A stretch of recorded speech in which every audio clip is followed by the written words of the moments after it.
سوات میں یہ 3-4 بندے بھی ڈوبنے والے تھے، لیکن اللہ رب العزت نے اپنے فضل و کرم سے بچا دیا۔ بسم اللہ الرحمن الرحیم۔ جی ناظرین، آپ دیکھ سکتے ہیں کہ سوات سیلاب سے پہلے کتنا خوبصورت منظر، بالکل جنت جیسا ایک منظر پیش کر رہے ہیں، لیکن افسوس سیلاب کے بعد سوات کے حالات دیکھ سکتے ہیں کس طرح برا حالات چل رہے ہیں یہاں پر۔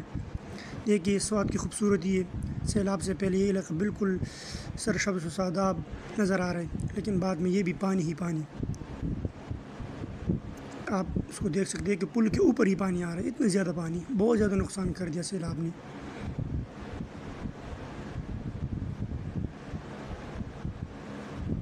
ہر طرف پانی ہی پانی، اور ماشاءاللہ ان تینوں کو اللہ رب العزت نے اپنے فضل و کرم سے بچا دیا، ورنہ یہ بھی ڈوبنے والے تھے۔ اللہ رب العزت نے اپنے فضل و کرم سے بچا دیے۔ اب دوسری طرف بھی جیسے ساتھ ایک اور جگہ ہے جہاں پر بھی پانی بہت زیادہ آ رہا ہے،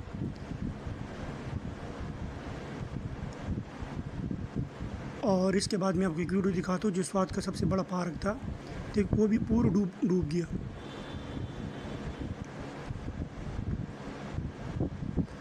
اور یہ بھی سیلاب سے پہلے کی ویڈیو میں بندے نے بنائی تھی، اور سیلاب کے بعد آپ اس جگہ کو دیکھ سکتے ہیں کہ کس طرح برا حال ہے یہاں پر۔